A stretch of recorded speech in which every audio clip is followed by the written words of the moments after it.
The morning in the Boston suburbs was unusually quiet and sunny. On the neatly trimmed lawn in front of a light gray house with a white porch, the short-cut grass sparkled with dew, shimmering in the first rays of the rising sun.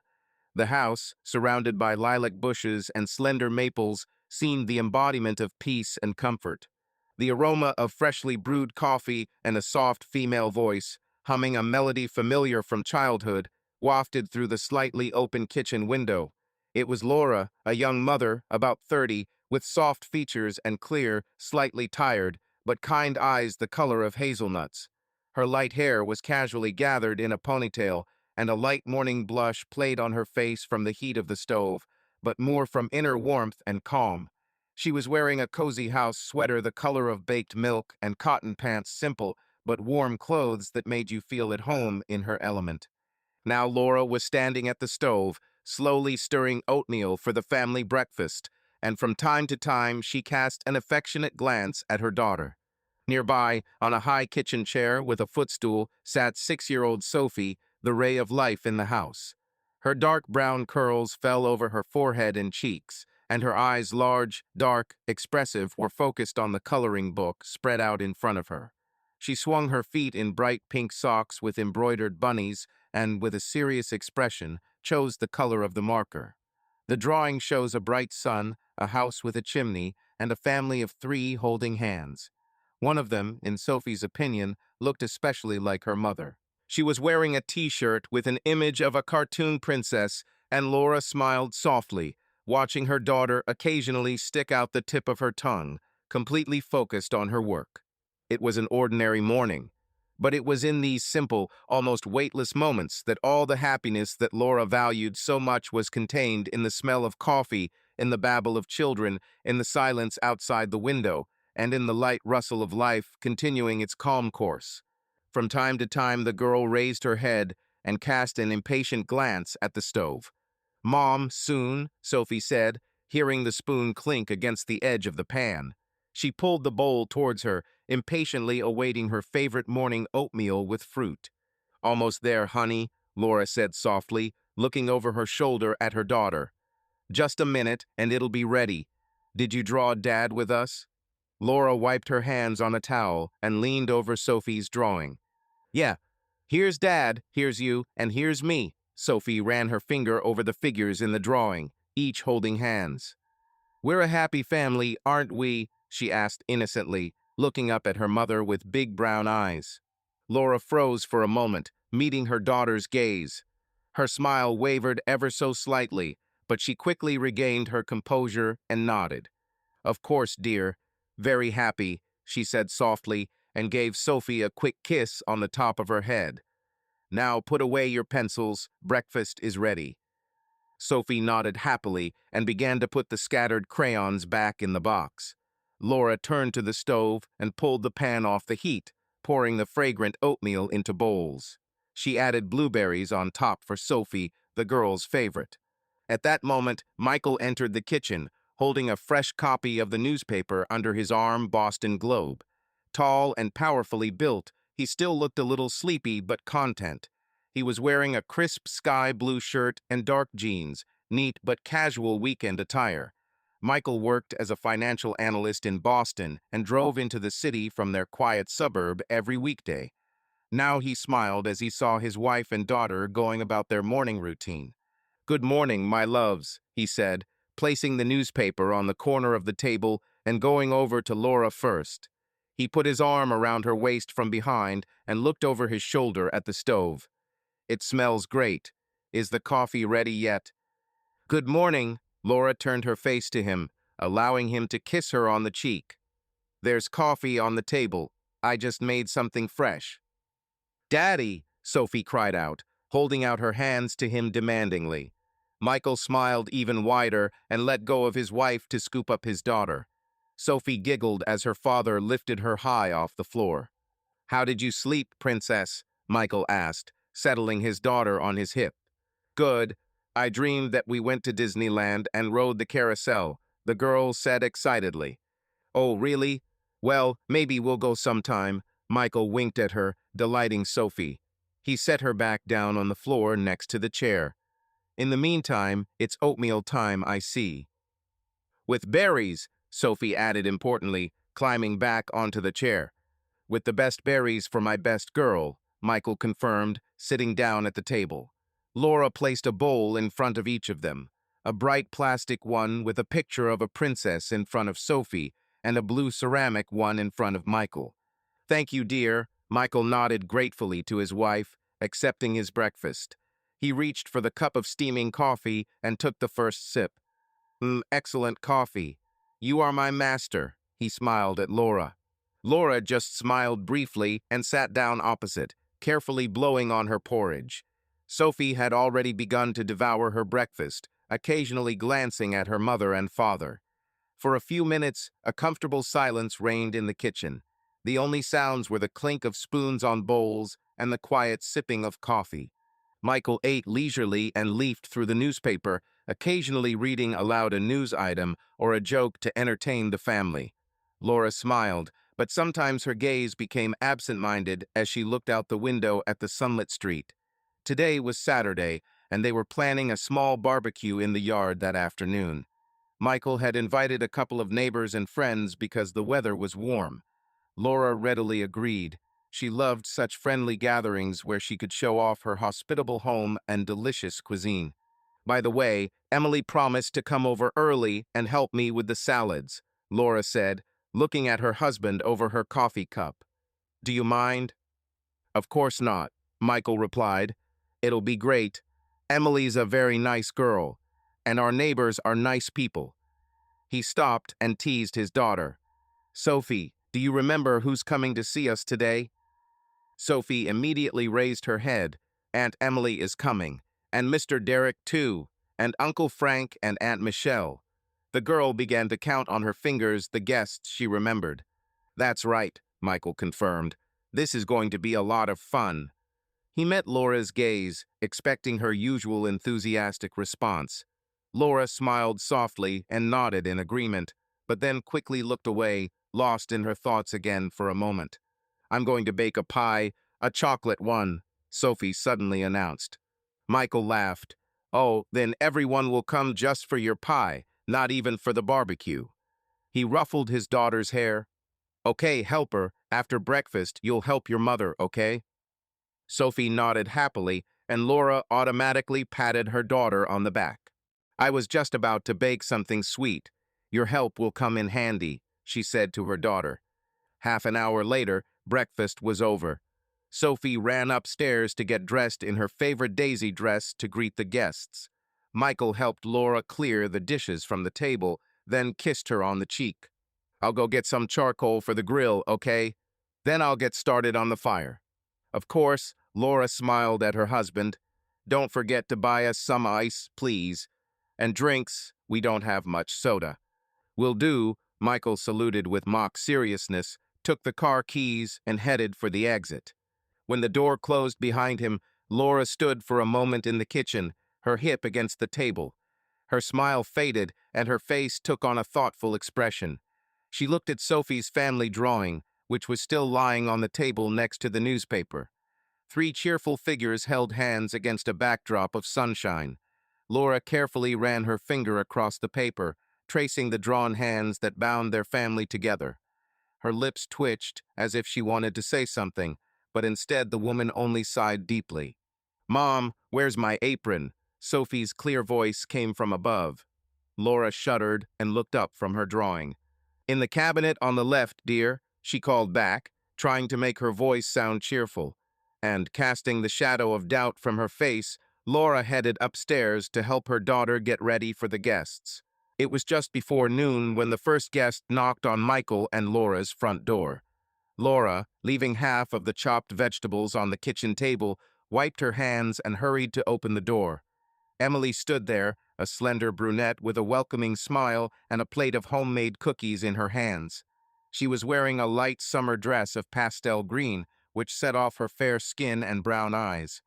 Her thick chestnut hair was braided in a loose braid that hung over her shoulder. Emily looked young and energetic. It seemed as if the sun was shining on her. Hi, am I on time? She asked cheerfully, waving her free hand. You're even a few minutes early, Laura smiled, letting her in. Come in quickly. Oh, and what's this? She nodded toward a plate of delicious-looking cookies. Oatmeal raisin cookies, my signature recipe, Emily said proudly, walking into the hallway. I thought I'd bring them with tea in case anyone wanted something sweet before your pie. Very timely, thank you. Laura accepted the plate and inhaled the aroma of baking. It smells amazing. Let's go to the kitchen. I'm just cutting up some vegetables for the salad. Michael will be back soon with the charcoal and everything. We'll fire up the grill. They walked into the kitchen. Sophie, hearing a familiar voice, jumped out of the living room, where she was laying out toy dishes for an imaginary tea party, and rushed to Emily. Aunt Emily, the girl cried joyfully, and Emily barely had time to put the plate on the table before Sophie hung on her neck. Emily laughed and hugged the child tightly. Hello, my sunshine. How are you? I'm helping Mum bake a pie, and I have a new dress, Sophie blurted out, stepping back to show off her fancy daisy print dress. You look like a real princess, Emily said warmly. And you're baking a pie? Wow, I'm lucky with treats today. Sophie nodded and pulled Emily by the hand. Come on, I'll show you. She pulled her guest to the kitchen table, where there was a bowl with mixed chocolate dough and a greased pan. Emily listened with genuine interest to Sophie's detailed story about the process of making a pie, glancing at Laura from time to time and smiling. Laura watched them, leaning her hip on the edge of the table. Her eyes showed approval and gratitude. Emily always knew how to find an approach to children, and Sophie was delighted with her. How can I help you? Emily asked Laura when Sophie's story was over. I can finish chopping the vegetables or do something else. Please, cut the cucumbers and I'll roll out the dough for the pie, Laura nodded, rolling up the sleeves of her blouse. She took out a rolling pin and laid out a ball of dough on the table. Sophie settled down next to her on a high stool so as not to miss anything interesting and, if necessary, to hand her mother a mold or a spoon. Emily, meanwhile, took up the vegetables, deftly wielding a knife. For some time, a pleasant bustle reigned in the kitchen. Laura and Emily discussed recipes. Sophie inserted her comments on how much sugar she added and how she broke the eggs. Soon, an appetizing chocolate pie went into the oven, and a large salad bowl was filled with bright pieces of fresh vegetables. When all the preparations were almost complete, Michael returned, laden with purchases. He carried 2 bags of soda and a bag of ice, followed by a sack of coal. Phew, I barely got through it, he announced cheerfully from the doorway. It looks like this party is going to be great, judging by the amount of everything. Let me help you. Emily immediately came over to take the heavy sack of coal from him. Michael smiled at her. Thank you, Emily. I'm glad you came. We couldn't have done it without you. That's right, Laura winked, coming out of the kitchen to meet her husband. Emily is a lifesaver, and she brought cookies. Oh, really? I'll have to try that. Michael walked into the kitchen and set the bags down on the table. He looked around at the abundance on the counter, bowls of salad, marinated meats for the grill, a bowl of marinade, a pie ready to bake in the oven. You've been making quite a splash here without me. We tried, Emily answered with a smile. Sophie ran up to her dad, clinging to his knee. Dad, Mom and I are baking a pie. Can you imagine? I see, Princess. And did you remember to add the secret ingredient, a smile?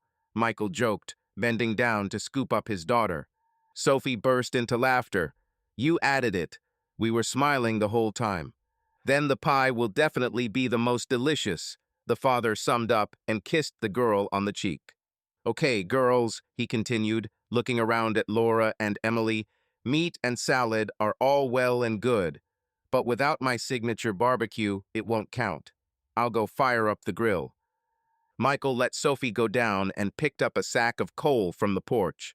Laura beamed too. Yes, please. We're done here. We can go out into the yard. Emily, can you help me carry everything out to the table outside? Of course, she nodded. 10 minutes later, a large table was set in the courtyard under the shade of an old maple tree. A brightly colored checkered tablecloth plates and cutlery for the guests, bowls of salad and chips, sauces and lemonade. Nearby, on a bricked area, the first coals of a large metal grill were crackling hotly. Michael, wearing the hunting apron that came with the grill, was intently working the kindling, while a thin stream of aromatic smoke was already beginning to rise from under the lid. Sophie ran around the table, placing metal soda cans glittering in the sun at each place. She had been entrusted with this important task.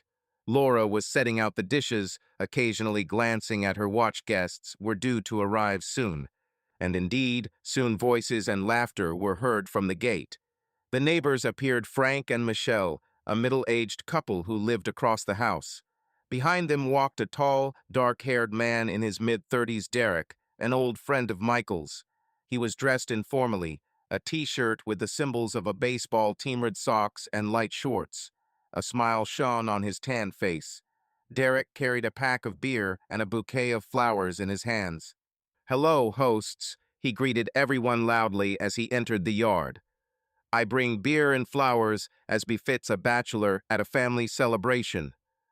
Michael, hearing his friend's voice, put down the tongs and hurried to meet him. "Derek, glad you made it." "Hi, Frank, Michelle. Come in, make yourself at home." The guests sat down at the table. Frank and Michelle began asking Laura about her recipes, admiring the aromas. Laura readily shared her culinary secrets, continuing to set the table. Emily poured lemonade into glasses, listening to the general conversation. "Laura, these are for you," Derek said, holding out a bouquet of gorgeous roses. "As a token of gratitude for the invitation, and simply because you look gorgeous tonight." Laura's eyes widened in surprise, and she accepted the bouquet with a slight blush. "Oh, Derek, thank you. How sweet of you," she said, smiling.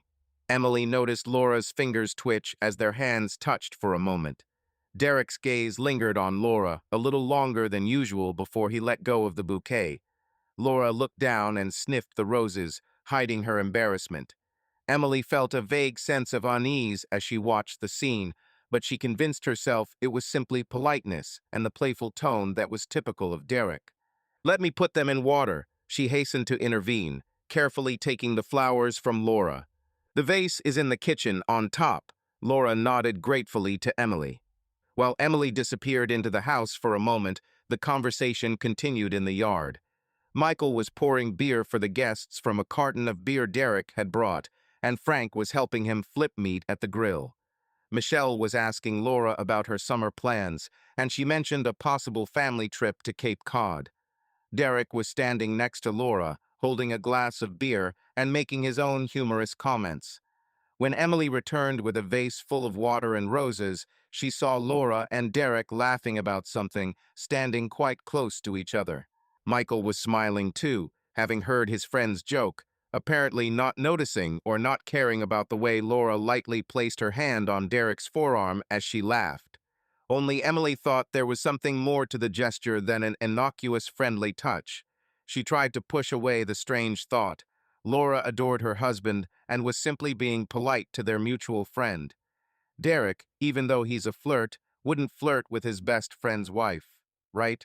Emily returned to the table, placing the vase of flowers in the middle as decoration. "Beauty," Michelle praised, looking at the roses with admiration. "Well, let's raise a toast," Frank announced when everyone was seated. "To the wonderful hosts of this house, to a beautiful sunny day, and to friendship." "Hooray," Sophie shouted, raising her glass of lemonade, trying not to spill it. Everyone laughed and clinked glasses, some with beer glasses, some with shot glasses. Michael smiled and put his arm around Laura's shoulders, hugging her. "To my wonderful wife, who set this all up," he added warmly. Laura smiled at her husband, but out of the corner of her eye Emily saw her gaze flicker briefly to Derek. He raised the bottle, gave Laura a small nod of salute, and took a sip. Emily felt a twinge of alarm. She tried again to convince herself that she was just overreacting for no reason. The party went on for hours. The kids, Frank and Michelle, had a 5-year-old son who came running in a bit later, were racing around the yard. The adults were enjoying the food and conversation. Michael and Frank were discussing work and the latest baseball news, talking in low voices by the grill. Michelle was engaging Emily in a conversation about city events and weekend fairs. Laura and Derek were either joining in on the general topics for chatting among themselves, standing a little to the side. Emily caught snatches of their conversations a couple of times. It seemed he was asking her about Sophie's latest achievements and joking that she was growing by leaps and bounds. At some point, when the sun was setting and most of the dishes were eaten, the guests began to pack up for home. Frank and his family were the first to take their leave, thanking them for a wonderful day. Emily helped Laura clear the empty plates from the table, while Michael walked the neighbors to the gate. "Oh, we had a good time," Derek said contentedly, finishing the rest of his beer. "It's a shame the time flew by so quickly." "It's not evening yet," Laura smiled. "Maybe you'll stay for coffee. I was just about to cut Sophie's pie." "I'd be happy to stay for a piece," Derek nodded. "I certainly wouldn't miss the pie."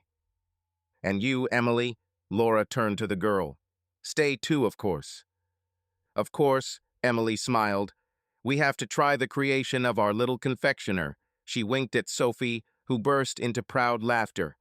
When everyone sat down at the table again with fragrant pieces of warm chocolate cake on their plates, the conversation took on a more relaxed, homely tone. Sophie sat on Michael's lap, leaning tiredly against his chest after long games. Michael rocked her gently, listening to Laura tell Emily and Derek a story from a recent trip to the sea. Emily caught herself secretly watching Derek and Laura.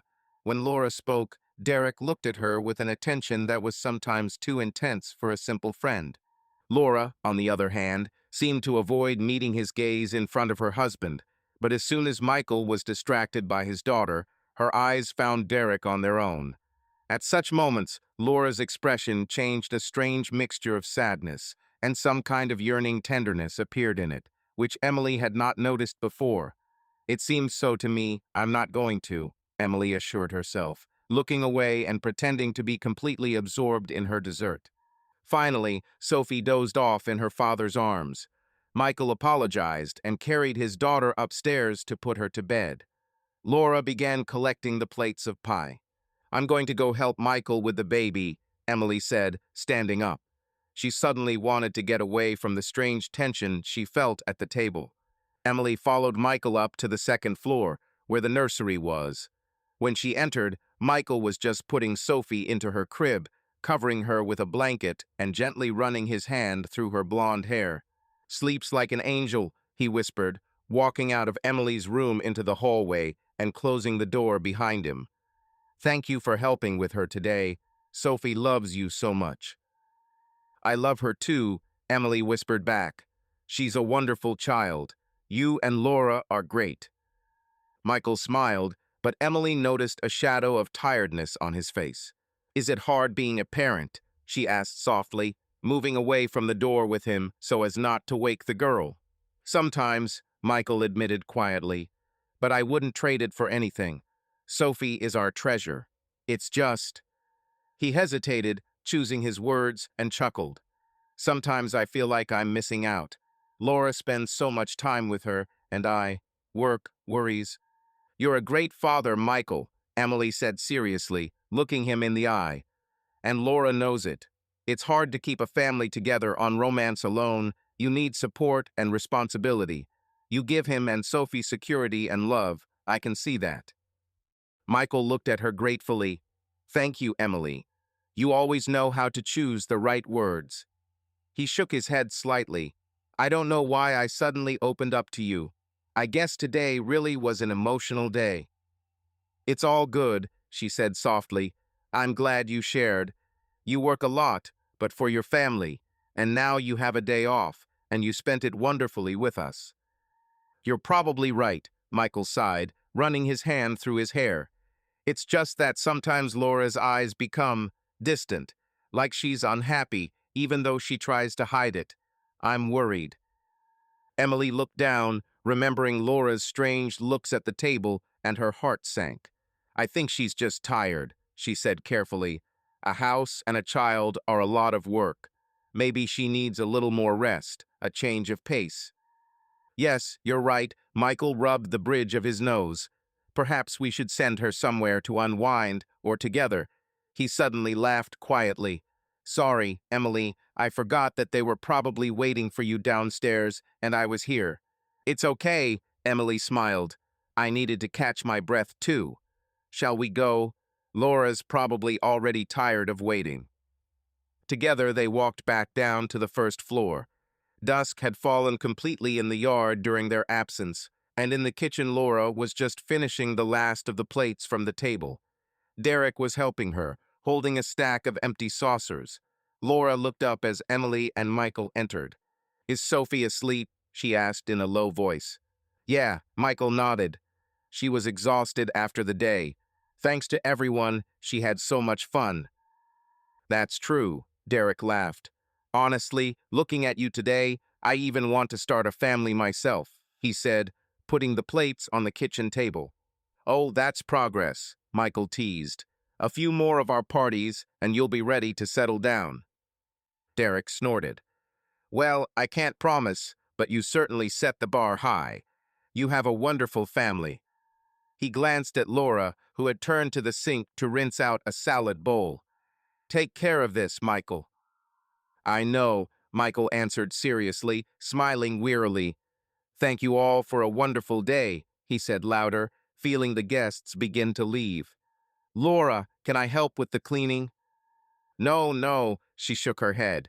Derek and I have almost everything packed up. Thanks for staying late, she added, turning to Emily. Thank you, Emily, Michael joined in sincerely. We definitely couldn't have done it today without you. Emily waved her hand sheepishly. I'm your friend. I'm always happy to help. She began to say goodbye. Derek decided to leave too, taking the remaining cans of beer under his arm, with a lazy grin and his usual casualness. Laura, still holding an empty glass, walked the guests to the door, trying to maintain a warm, but already tired smile.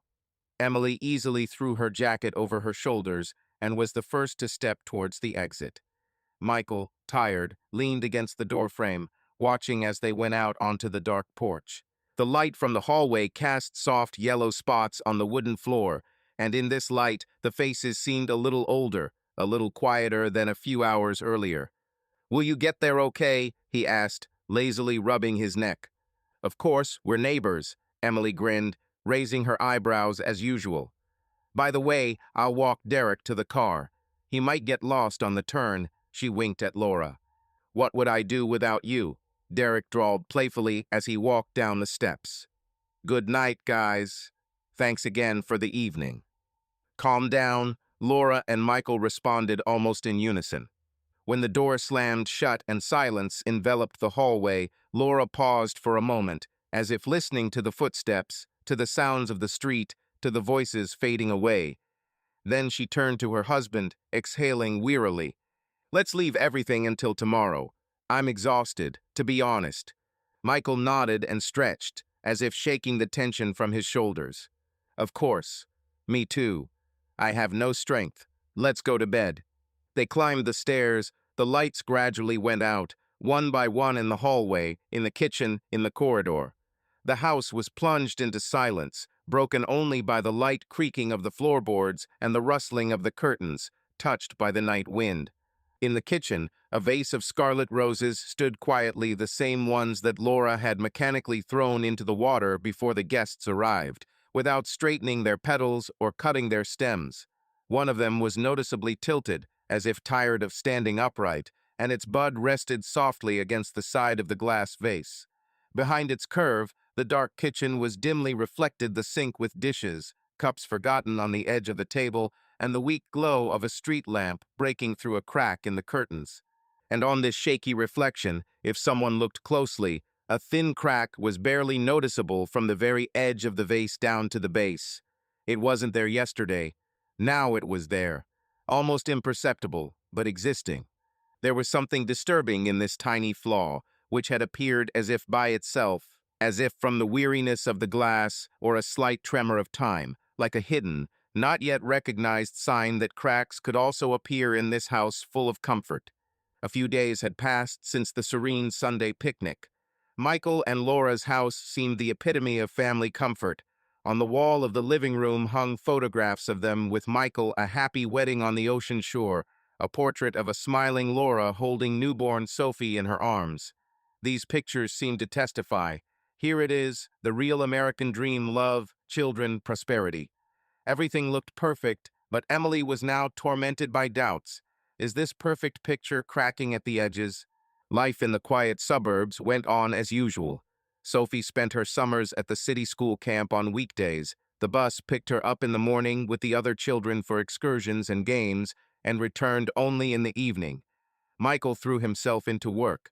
A new project forced him to stay late almost every day. Laura took care of the house, sometimes met with friends or went shopping. Everything seemed normal, but Emily could not get the restless thoughts from the day of the barbecue out of her head.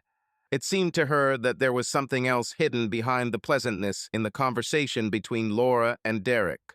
Several times she caught herself wanting to call Laura under some pretext to check how she was doing, to hear her voice, to make sure that everything was okay.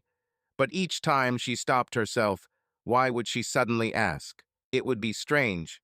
On Wednesday afternoon, Emily decided to stop by Laura's on her way home from the supermarket where she had been shopping.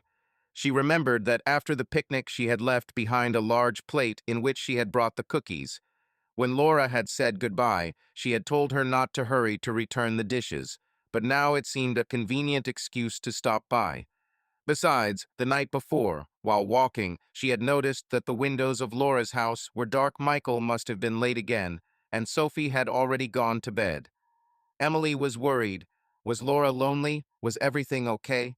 She and Laura had not been friends for very long since Emily had moved to this street a year ago, but they had already become close. Emily helped her with Sophie, and sometimes they went to yoga classes together.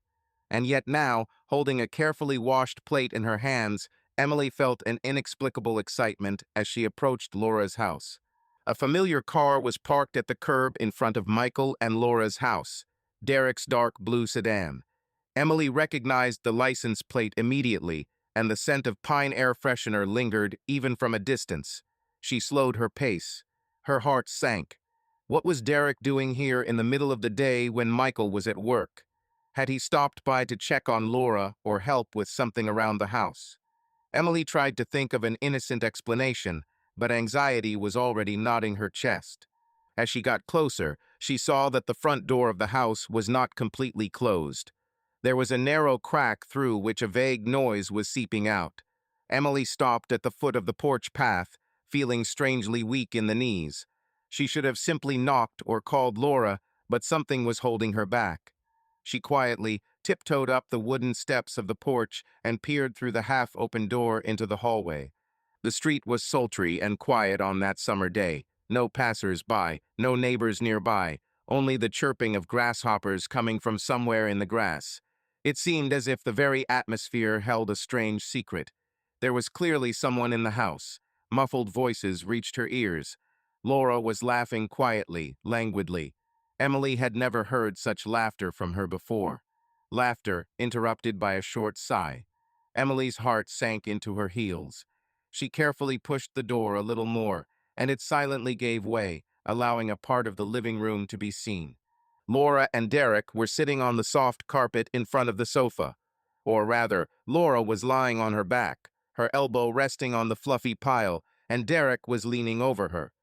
Emily saw their faces very close to each other, saw how Derek's hand gently slid over Laura's cheek, brushing away a strand of hair.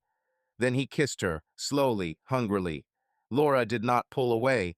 On the contrary, she closed her eyes and responded to the kiss, wrapping her arms around his neck.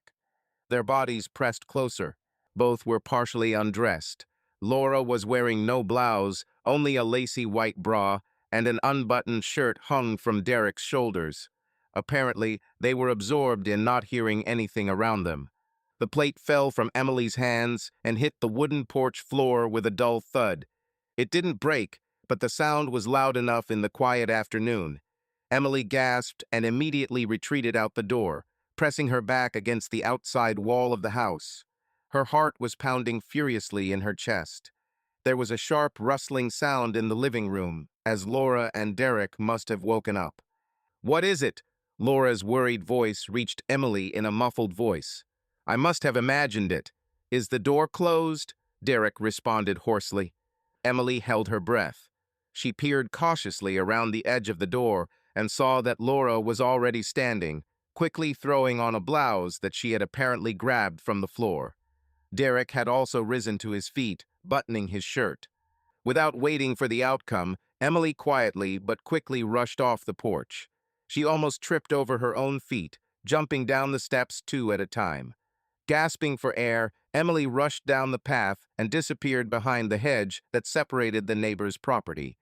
There she leaned her back against the rough trunk of an old apple tree and covered her mouth with a trembling hand to keep from screaming. Her eyes burned with treacherous tears. A few seconds later, she heard the front door of the house slam. Laura ran out onto the porch, scanning the yard for the source of the noise. Derek appeared on the threshold next to her, tucking his shirt into his jeans.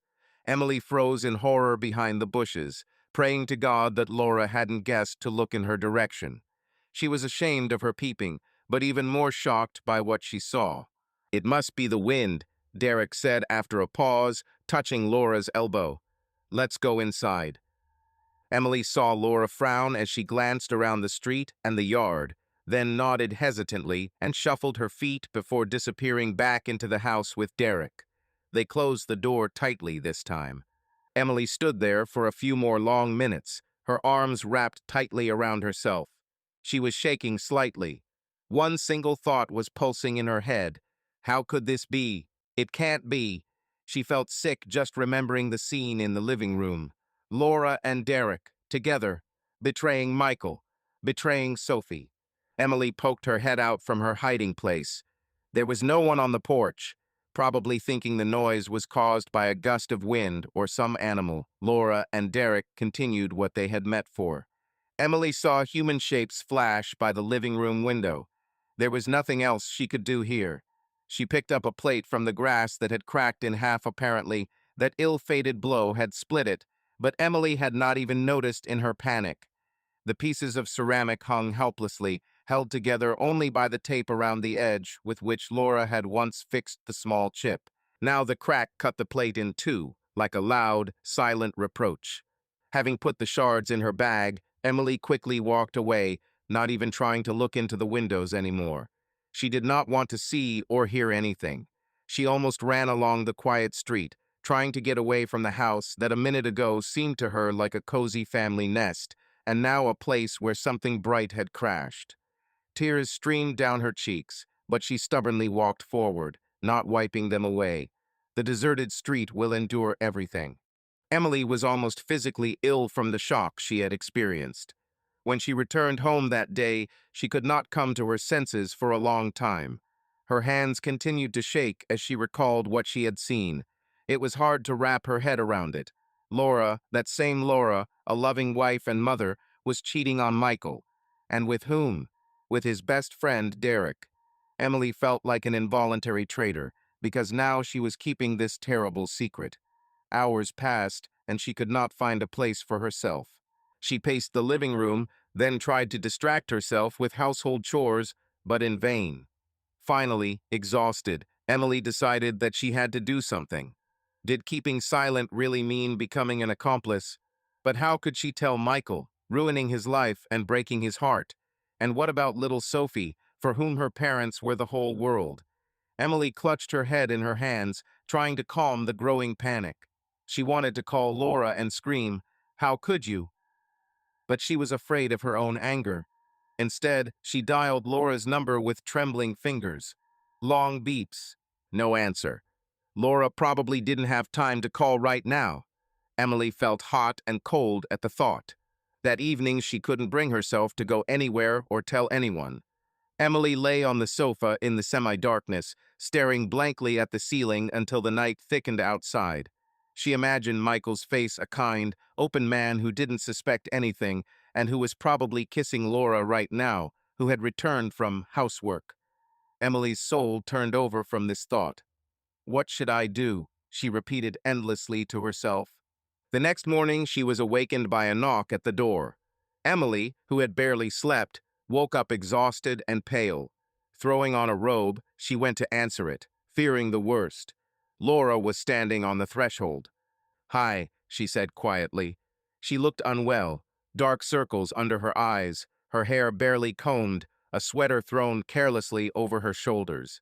Laura held a plastic container in her hands. "I decided to bring you a piece of pie that was left over from yesterday." She tried to smile, but it didn't work. "Can I come in?" Emily stepped aside silently. Her heart began to pound again, as it had yesterday.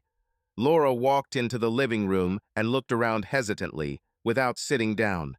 "Did you come to see me yesterday?" she asked quietly, without looking at Emily. Emily felt her throat tighten. She closed the door, trying not to meet her friend's eyes. "Yes, I wanted to return the plate." She nodded at the container in Laura's hands. "And so?" "And you saw everything," Laura stated, squeezing the container so hard that her knuckles turned white.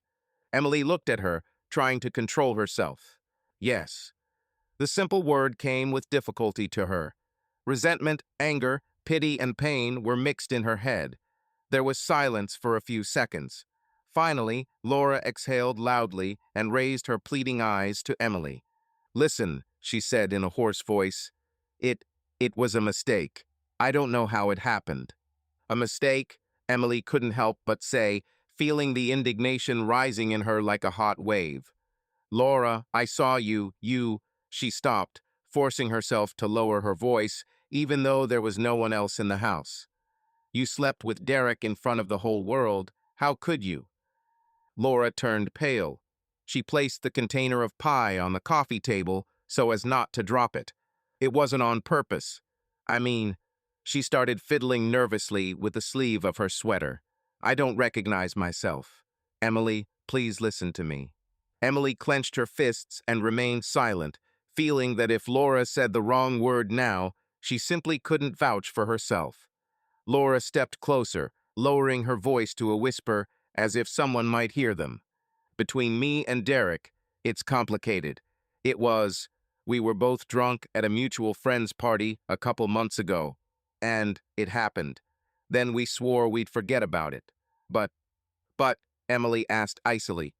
"We got carried away," Laura breathed, hanging her head. "I'm not making excuses. I know it's terrible. I love Michael. I really do. It's just that sometimes her voice broke. "Sometimes what?" Emily hissed. "Isn't what you have enough? Michael adores you. Sophie." Laura sobbed. "You think I don't know? You think I'm not ashamed?" She covered her face with her hands. "I felt like I was going crazy. I lost it. And Derek, he was there when Michael was away at work all the time. It's no excuse, I know, but I felt so alone, so lost." Emily listened silently, clenching her teeth. Her anger gradually turned into bitterness. Laura was crying whether sincerely or not, it was hard to judge.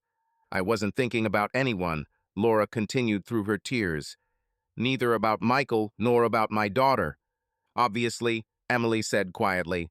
Laura lowered her hands and looked her straight in the eyes. "Please give me a chance to fix this. This was the last time. I swear, never again." She clutched at her words like a drowning man at a straw. "I wanted to stop it myself, and I'll tell Derek that it's over between us. I love my family, and for Sophie's sake, Emily, you have to understand, for Sophie's sake, this has to stay between us. If Michael finds out, he won't forgive me. Everything will fall apart." Emily blinked painfully at the girl's name. She imagined little Sophie, unsuspecting and happily playing with her friends at camp. She imagined her crying if Mom and Dad were to break up. Her heart sank. Laura noticed it and continued passionately. "I know it's my fault. I'm a terrible person. But don't deprive Sophie of her family. She loves Michael so much, and me too. If everything comes out, it will be a nightmare. Divorce, division. Can you imagine what it will be like for her?" Laura wrapped her arms around herself as if she was shivering. "I'm not asking for forgiveness, I don't deserve it. I'm just asking for silence. I'll end this with Derek myself. I promise. Give me time to fix it." Emily was silent for a long time. The lump in her throat made it difficult to speak. She looked at her close friend standing before her as if on trial and did not recognize her. But the more she thought about it, the more clearly she understood. Telling Michael now would mean ruining his life, and Sophie's too. She simply could not bring herself to hurt them so much. Finally, she asked quietly, "Are you sure you can stop everything and forget about it if I remain silent? You must tell me the truth." Laura nodded quickly, grasping at this glimmer of hope. "Yes, yes, I'm sure. I've already regretted it 1,000 times. I'll explain to Derek that it was a mistake, that I love my husband and I can't do this anymore. He'll understand." Emily closed her eyes and ran her hands over her face. "Okay," it sounded barely audible. "I won't say anything. For now." Laura let out a breath, relief showing on her face. She took a step closer, as if to throw herself into Emily's arms, but Emily pulled away slightly. "Thank you, thank you." Laura quickly ducked her head, picking up the container with the pie. "I won't forget this. I'm going home before Michael." She didn't finish, just looked gratefully at Emily and hurried to the exit. Emily stood there, listening to her hurried footsteps on the path, feeling empty. Laura had pleaded for the baby and had chosen silence. But at what cost would that silence come? A week passed after that conversation. Laura really did seem to stop seeing Derek. At least his car no longer showed up at their house. Emily saw Laura only a couple of times from afar. She was running errands, taking Sophie to classes, carrying bags from the supermarket. They both avoided personal meetings. But one day they bumped into each other at the mailboxes on the street. Laura smiled tensely, exchanging a few routine phrases. Emily noticed that her friend looked exhausted. She had lost weight, and her eyes were dull. Probably suffering from guilt or worrying about her breakup with Derek. Emily thought then and tried to throw these guesses out of her head. It didn't concern her anymore. For now, she kept her promise and remained silent, but her heart was restless. Meanwhile, Michael and Laura's relationship was getting worse every day. Emily watched from the sidelines and suffered. Michael still didn't know anything, but his sensitive heart told him that something was wrong. He shared his worries with Emily more and more often, seemingly subconsciously seeking her support. One evening, when Emily met Michael at the gate, he was as gloomy as a cloud. "Hello, is everything okay?" she asked quietly, coming closer. The twilight was already thickening in the courtyard of their houses, and it smelled of grass warmed up during the day. Michael shook his head. "Good. Honestly, not so good. I stayed late at work again. There's been a lot of work lately." "Laura, she's unhappy that I'm hardly home." He smiled sadly. "Ironic, right? I try to make sure the family has everything, but in the end..." He fell silent. Emily touched his shoulder sympathetically. "Have you talked to her about this?" "I tried," Michael sighed. "Last night, for example, I suggested that we go somewhere together for the weekend and leave Sophie with her grandmother. She just shrugged. We'll see. In the past, she would have been happy, but now it feels like she doesn't care." He hesitated before quietly adding, "Sometimes I feel like she's distancing herself from me, like we've become strangers lately." Emily's heart sank at these words. She didn't immediately find what to answer. "Maybe she needs time too," she began hesitantly, but Michael only shook his head. "I must be missing something. Maybe I really haven't been paying enough attention to her. You know, Emily, something happened yesterday. Sophie drew a picture of our family in kindergarten and said to Laura, 'Mom, smile, you look sad in the picture.' Can you imagine? The kid even noticed. He ran his hand over his face, pinching the bridge of his nose. I don't know what to do." "Emily, you talked to her a lot. Did she tell you anything?" Emily was taken aback by the direct question. She felt panic. Had Laura let something slip, or was Michael suspicious? But from the genuinely confused look in his eyes, it was clear that he was only grasping at straws. "No," she said slowly. "We haven't talked about things like that. Maybe Laura's just depressed or burnt out. It happens to young mothers even when their kids are older." She felt bad for lying, but what else could she say? Try talking to her honestly again. Tell her you're worried. Michael nodded after a pause. You're right. I'll try.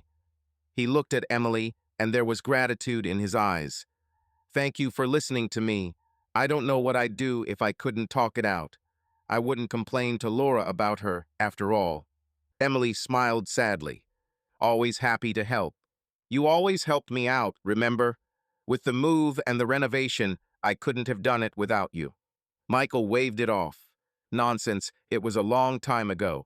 But still, I am very lucky that you are our neighbor, our friend. He hesitated for a moment, then added, You have become almost family to us. Emily felt her eyes water. She looked away, afraid that the telltale tears would betray her pain. You are for me too, she whispered. Okay, I'm going home. Thanks for listening. Michael gave her a light, one-armed hug goodbye. Have a nice evening, Emily. And you, she responded, looking after him. The male figure disappeared into the shadow of his own house's porch. Emily stood under the street lamp for a long time, nervously clenching her fingers, and wondered why life was so unfair. The next day, the tension reached a new level. Emily, working on her laptop at home during the day, took a part-time job editing texts from home and received a call from an unfamiliar number. It turned out to be a teacher from the summer camp, whom Emily knew. The teacher called worriedly. No one had picked up Sophie after her afternoon classes, and the girl had been sitting with the teacher for an hour, very upset. Usually, Laura arrived to pick up her daughter on time, or if she was late, she called to warn her. Now, neither Laura nor Michael answered the school's calls. Emily's heart went cold. She immediately volunteered to pick up Sophie, especially since the camp was nearby in a local park. Quickly dropping everything, she rushed there in her car. 10 minutes later, Emily was running into the campgrounds, excited. Little Sophie was sitting on a bench by the closed gates of the playground, her eyes red from crying. Next to her, the teacher was stroking the girl's back and trying to distract her with conversation. Seeing Emily, Sophie immediately jumped up from her seat and rushed towards her. Aunt Emily, the girl sobbed, clinging to her. Mom's not here. Hush, hush, darling, Emily whispered, hugging her tightly. I'm here. Sorry to keep you waiting. She waited only a short time, the teacher said softly, but there was a note of reproach in her voice. We called Laura, but it seems the subscriber is unavailable. That's weird, Emily frowned. She probably forgot her phone. Please forgive us. Thank you for looking after Sophie. Of course, the teacher sighed. Sophie was just very nervous. Mom usually comes on time. Emily just nodded, thanking the teacher again. She took Sophie's hand and led her to the parking lot. The girl was sniffling, clutching her backpack with her other hand. Do you know where Mom is? She asked quietly as they got into the car. I think Mom's running late, honey, Emily said, trying to sound convincing. It's okay. I'll take you home, or if you want, we can go get some ice cream. What do you think? She tried to smile and looked in the rearview mirror at the baby. Sophie wiped her eyes and nodded. Ice cream. I want strawberries. Great. I know a place where the ice cream is just delicious, Emily said more cheerfully, glad that the girl was distracted. They stopped at an ice cream parlor, where Sophie picked out a large cone with 2 scoops. Emily got herself an iced lemonade. They went outside and headed to the nearest playground, which was across the street. While Sophie enjoyed the cold treat, Emily sat her on a swing and gently rocked her. Gradually, the girl's face brightened, and she began chatting animatedly, demonstrating with her sticky pink tongue how much syrup was in the ice cream. Emily smiled automatically, nodding, but inside, she was seething with anger. Where are you, Laura? With Derek again, she thought. If Laura showed up now, Emily wouldn't be responsible for herself. But Sophie was there, and Emily tried to be cheerful and calm for her sake. At some point, Sophie suddenly asked seriously, Aunt Emily, is everything okay with my mother? Emily winced. What makes you think that, dear? I don't know, Sophie looked down. She's sad a lot, and Dad is sad. They think I don't see, but I see. She fell silent, gobbling up a waffle cone. Emily's heart ached. She stopped the swing and squatted down in front of the girl, wiping a drop of ice cream from her chin with her handkerchief. Moms get sad sometimes, and dads, she said softly. Even if everything is fine, they can get tired or think about something. But they love you more than anything in the world, remember that. Sophie nodded timidly, her eyes growing a little moist. Do you love us? She suddenly asked, looking Emily straight in the eyes. Emily was confused, but then nodded. Of course. I love you very much. Sophie wrapped her arms around her neck in an unexpectedly tight hug. Emily felt the baby's warm breath on her neck, and tears on her skin. Sophie was quietly crying again. She stroked her back. Hey, what happened? Don't go, Sophie whispered. Stay with us. When you're around, Mom smiles, and Dad laughs, and I. Emily felt tears welling up in her own eyes. She pulled back a little, looking at Sophie. I'm here, darling, she answered quietly, kissing her forehead. I'm always here when you need me. Sophie smiled weakly and wiped her eyes with her fists. At that moment, a call came from the side of the path. Sophie. Emily turned around. Michael was walking quickly toward the landing, his face filled with worry. Daddy, Sophie cried out joyfully, immediately getting off the swing and rushing towards him. Michael picked up his daughter in his arms. Oh my God, are you okay? I'm so sorry this happened. He hugged Sophie to his chest and looked at Emily with concern. Thank you. As soon as I found out, I dropped everything and I still can't get Laura on the line. Sophie's fine now, Emily said quietly, smiling tiredly. We took a little walk, had some ice cream. Everything's fine, right, princess? Aha, Sophie nodded, resting her head on her father's shoulder. It seemed that all the girl's fears had disappeared as soon as her father appeared. Thank you, Michael repeated, putting his daughter down and moving closer to Emily. He looked into her eyes. I don't know what we'd do without you. Emily looked down in embarrassment. No need, Michael. I'm happy to help, you know that. She hesitated, then decided, Did you get through to Laura? Her question was cautious, but suggestive. Michael's face darkened. No. As soon as I found out, I rushed to get Sophie from the office, but on the way they called from the camp and said you had already picked her up. I tried to call my wife several times, but the phone was out of range. I can't imagine what could have happened. He paused, holding back his irritation in the presence of his daughter, then added, Let's go home, we'll wait for Mom there. Emily noticed how tense his jaw was. I'll drive you, she offered. The car is here. Thanks, but I'm driving my own. Michael nodded toward his car, which was parked at the curb. He'd probably abandoned it there the moment he saw them in the lot. I stopped by the house. Laura wasn't there, so... He sighed heavily, clearly trying to contain his anger in front of Sophie. Emily, I'll take my daughter myself. You probably need to rest too, after all this. Emily nodded softly, understanding that Michael now wanted to be alone with the child as soon as possible and collect his thoughts. Okay? Then, until then, if you need anything, please call me right away. Absolutely, he answered seriously. He carefully handed the slightly dozing Sophie from his arms back to Emily for a minute. He got the baby car seat from the trunk of his car and quickly buckled it into the back seat. Then he took his daughter from Emily, carefully sat her down and buckled her in. All this time he frowned, trying to keep his temper under control. When everything was ready, he turned to Emily. Thank you again. They just looked at each other for a few seconds. Michael's eyes were tired and disappointed. Obviously, he had already assumed that the conversation with Laura would not be easy. Resentment and unanswered questions splashed in his eyes. Emily silently, sympathetically, put her hand on his shoulder. Everything will be fine, was all she said quietly, although she herself didn't really believe it. Michael nodded and quickly got behind the wheel. The car pulled away, taking him and Sophie home. Emily was left standing in the empty lot. Her ice cream had long since melted, leaving a sticky pink stain on the asphalt. At the same time, Laura was in a completely different place. In a small room at a roadside motel on the outskirts of town, an old wall clock ticked behind tightly drawn curtains. Laura's purse lay on the floor next to the bed, with its scattered belongings among them, a disconnected mobile phone. Laura sat on the edge of the rumpled sheets, pulling her blouse over her shoulders with trembling hands. Her tear-stained face was frozen in an expression of horror and remorse. "Damn, damn," she whispered, trying to button the buttons with trembling fingers.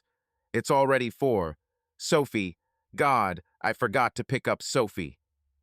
"Laura, calm down." Derek's voice came from behind her. He was half lying, propped up on pillows, nervously smoking, shaking the ashes into a soda can. "Did you call the camp?" "My phone died," she answered helplessly, running her fingers through her hair. "Damn it, how could I? Michael will kill me." She jumped up, feverishly gathering things into her purse. "We have to go now." Derek stubbed out his cigarette and stood up, putting on his shirt. "I'll take you, but pull yourself together. Say you were stuck in traffic or something." Laura's eyes widened. "In traffic. Sophie has been waiting for me for an hour," she sobbed, rushing around the room. "This is the end. Michael will find out." Derek grabbed her by the shoulders. "Listen, panic is only getting in the way now. You didn't do it on purpose. Tell the truth. My phone died. I couldn't call. I was late. Michael loves you. He'll understand." "He loved me," she whispered, feeling her eyes fill with tears. "If he had, I wouldn't be here." She looked around the mess of the motel room and covered her face with her hands. "Oh God, what have we done?" Derek cursed quietly, but tried to speak calmly. "Laura, pull yourself together. Now is not the time for this. You need to pick up the child. I'll take you to the camp." He practically dragged her out of the room, taking the keys to his car. A minute later, the door slammed shut, leaving behind a rumpled bed and the fading smoke of a forgotten cigarette. Half an hour later, Derek's blue sedan pulled up to the empty grounds of the summer camp. It was almost 5 o'clock. All the kids had long since left. Laura jumped out of the car, looking around. The site was empty, the gates were locked. Only the guard on the porch of the building, seeing her, waved his hand. "Your girl has been taken," he shouted. "A friend took her. She said her mother can't come." "A friend?" Laura froze. "Well, she was pretty, young, brunette," the guard explained. "She left with your girl." "Emily." Of course it was Emily. Laura felt both relief that Sophie wasn't alone and a new pang of terror. So Emily had covered for her again. Now what? "Thank you," she managed to squeeze out, rushing back into the car. Derek, hearing that the child was okay, breathed a sigh of relief. "See, everything's fine." But Laura wasn't listening. As soon as they set off, she was already dialing Emily's number on her phone, which was still plugged in. He didn't answer. She called Michael, also without answer. "They must be home already," Laura said, wringing her fingers. Derek was silent, trying not to look at her. "Leave me here," she said suddenly, 2 blocks from her house. "What? It's far? I'll give you a ride." "No," Laura shook her head, tears on her eyelashes. "I don't want you to show up at the house. If Michael sees—" "Please, Derek." He clenched his jaw, but pulled over to the side of the road. The car stopped. For a few seconds, both were silent. "So what now?" he asked quietly. Laura wiped her eyes. "I don't know. I'll say that the phone died, like you said." She sighed in a rag-like voice. "You promised that we would stop everything. You promised." "I know," he said, avoiding her gaze. "I didn't think it would turn out like this." Laura timidly touched his hand on the steering wheel. "I'm scared. Michael. He probably suspects something. And if Emily—" "Emily won't interfere," Derek said, though he didn't sound too confident. "I'll talk to her if anything happens. You just pretend nothing happened." Laura smiled bitterly through her tears. "I'm not very good at it." Derek covered her hand with his. "If anything, I'm nearby." Laura nodded, although she felt in her heart that he was becoming more and more distant. What had she come for? Everything was at stake and lost. I have to go, she said quietly and opened the door. Goodbye, Derek. She slipped out of the car and walked quickly through the yards to her house, sneaking like a criminal. Derek watched her for a long time, thinking about something of his own before he stepped on the gas and drove away. Late that evening, Emily heard a knock at her door. She knew right away it was Michael. After what had happened that day, her thoughts were entirely with him and Sophie. Emily opened the door immediately. Michael stood there, looking exhausted. Sorry it's late, he began quietly, but can I come in? I don't want Sophie to hear. Sure, come in, Emily said quickly. She led him into the living room. Emily's house was cozily dimly lit and smelled of vanilla candles. She had been trying to relax in the silence, but now her heart was beating anxiously. What had happened? Where is Laura? She asked as soon as Michael sank down on the couch and covered his face with his hands. I don't know, he said dully. She didn't show up until 3 hours after I dropped Sophie off. Said she'd been shopping across town and didn't notice her battery was dead. Can you believe that? He gave a bitter smile. I feel like she thinks I'm an idiot. Sophie, poor thing, was fast asleep when Laura got back, and that's a good thing. We had a talk, if you can call it a talk. He dropped his hands, and Emily saw the masseter muscle in his cheek twitch. I lost it. I asked her why the hell she'd forgotten to pick up her daughter. She waved me off with that lame excuse about her phone. I said we needed to have a serious talk about what was going on between us, and you know what she did? His voice shook with barely contained rage. She said she was tired and wanted to sleep, and she went into the bedroom.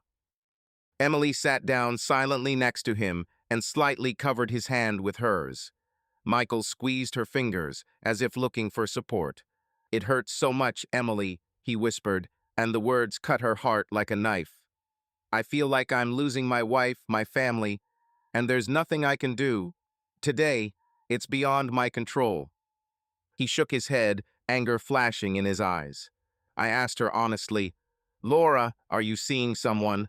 I'm almost sure. And she just looked at me like I was crazy. What makes you think that? Because she doesn't seem like herself. Michael's voice dropped to a whisper to keep from shouting. She's lying to me, I can see it. But she stubbornly refuses to admit anything. She said she was just going through a tough time, that I was picking on her.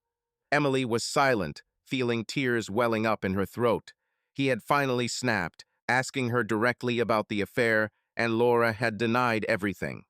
How crushed he must be. Maybe it'll just take a while to calm down, she said hesitantly.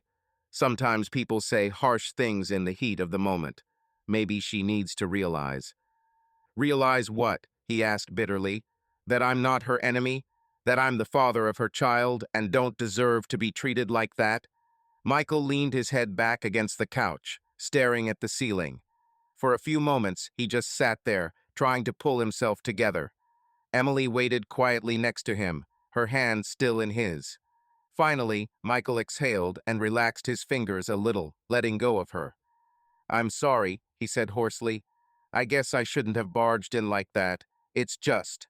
Don't apologize, Emily interrupted. It's okay. You need to talk. I'm here. She stood up. I'll be right back and bring us some water. Or maybe some tea. Have you eaten? No need for food, he smiled tiredly. Tea, if it's not too much trouble. Emily nodded and disappeared into the kitchen. While the electric kettle was boiling, she pressed her palms to the cool countertop, trying to calm her heartbeat. This whole situation was tearing her apart inside, seeing Michael so broken and knowing the truth, but continuing to remain silent. She hated herself for making a promise to Laura, but she hated Laura even more for what she had done to her family. The corners of Emily's eyes burned, but she forced herself to take a deep breath. The main thing now was to support Michael. She would worry about the rest later. She brewed strong black tea, added honey to the cup. She remembered that this was how Michael liked it. She put the cups on the tray and returned to the living room. Michael was sitting, leaning forward, his elbows on his knees and his hands clasped together. He was thinking about something deep in himself and did not even immediately notice her return. Only when Emily put the cup in his hands did he perk up. "Oh, thank you." He took a sip and said quietly, "You know, I kept thinking, what if it's my fault? Maybe I did something wrong. Maybe I didn't pay enough attention. But after today," he shook his head, looking at the dark surface of the tea. "Forgot the child. How could she?" "Not to forget," Emily objected softly. "It's possible not to forget Sophie, so something got in the way." Michael smiled bitterly. Yeah. Something or someone. He fell silent, clearly not daring to finish. Emily looked down. Her heart sank. Perhaps Michael already seriously suspected the worst, but was simply afraid to admit it to himself. "It's not your fault," she said quietly after a pause. "You're doing the best you can. As a father and as a husband, I can see that. And Laura," she trailed off, on the verge of saying too much. Michael looked at her carefully. "And what about Laura?" Emily shook her head. "She's lucky to have you. Not every man cares about his family so much. Perhaps she's confused about her own emotions. But you have to think about yourself and Sophie first." "Oh, Sophie, yes," Michael agreed, closing his eyes. "It was only for her sake that I didn't run away from home today, slamming the door." He let out a bitter laugh. "In another situation, I would have left out of spite, too. But I can't leave the baby, even if her mother—" He stopped himself, not wanting to finish the bad news about his wife. Emily felt his inner struggle, love, anger, resentment, all mixed up. He put the cup on the table and suddenly turned to her, taking her hands in his. "Thank you. You've done so much already. When I see you with Sophie, my heart is lighter." Today, she kept saying all evening, and Aunt Emily promised she'd be nearby. Emily's eyes widened. "She said so." "Yes," Michael smiled sadly. "It seems she thinks you're our savior, and she's right." "Stop it," Emily said, embarrassed. You are close to me." He suddenly moved closer and hugged her. Not like a friend or a neighbor, but tightly, holding her close, finding comfort. Emily held her breath, feeling his warmth, his heartbeat. She closed her eyes, gently wrapping her arms around his back, giving him support. "I don't know what's going to happen next," Michael whispered into her hair. "But knowing you're with us, it means a lot." "I am always with you," she answered just as quietly. There was a lump in her throat. She wanted to cry from pity for him, for Sophie, and for Laura, who herself did not understand what she was losing. They sat for a while longer, huddled together in the quiet semi-darkness, while the tea cooled in their cups. Michael calmed down a little, pulled away first, guiltily hiding his eyes. "Sorry, I think." "No need," Emily stopped him gently. She gave his hand one last squeeze and stood up. "Come on, I'll walk you out. It's late." Michael stood up too. The respite seemed to do him good. His eyes cleared, his breathing became more even. They walked to the door. "Thank you for listening. And for everything else," he repeated. "Don't thank me," she shook her head. "Just remember, I'm here if you need me, anytime." "I'll remember," Michael smiled warmly at the corners of his lips. He reached out to hug her goodbye, but seemed to think better of it and simply put his hand on her shoulder, expressing gratitude with a light squeeze. Then he went out into the night and quietly closed the door behind him. As his footsteps faded down the path, Emily exhaled and closed her eyes, clasping her hands in prayer. She was completely exhausted by the day, but even greater trials lay ahead. She had to make a choice which depended on the fate of this family, which had already become, in part, her own fate. Emily lay awake most of the night, tossing and turning in her bed. Michael's pale face, his empty gaze as he left for home, kept flashing before her eyes. Her heart ached with the knowledge that she could no longer remain silent. Not a day, not an hour. With every lie Laura told, the rift between them grew wider, like that cracked plate. Emily remembered the shards of porcelain that still lay in her kitchen cabinet, hidden from view but a silent reproach to her. Early in the morning, when the sun had just risen above the neat rooftops of the suburbs, she already knew what she would do. With trembling fingers, she typed a message to Michael. "We need to talk." It's very important. Can you come by in the morning when Laura takes Sophie? After sending it, she clutched the phone to her chest, feeling her heart pounding. A minute later, a reply came. Of course, I'll be there in half an hour. Short and snappy. Apparently Michael hadn't slept that night either. Emily quickly tidied herself up, washing her face with cold water and pulling her hair up into a bun. She didn't have a clear plan in her head, but she figured that Laura would probably be driving Sophie to the school bus or to camp herself at this time. That meant Michael could slip away for a while. He arrived even earlier than she expected. There was a soft knock on the door. Emily opened it and saw Michael, pale, with dark circles under his eyes, but determined. He was wearing the same clothes as yesterday, as if he had never changed, except for the tie. "Emily," he said hoarsely instead of greeting her. "What happened? Did you find out where Laura was yesterday? Or—" He stopped short, as if afraid to utter a guess. Emily gestured for him to come in. "Let's sit down," she said quietly. Michael walked into the living room and sat down on the sofa. Emily sat down next to him, keeping a little distance so she could speak directly and look him in the face. "I have to tell you something," she began, feeling her insides twist with horror. "It's something I should have told you a long time ago."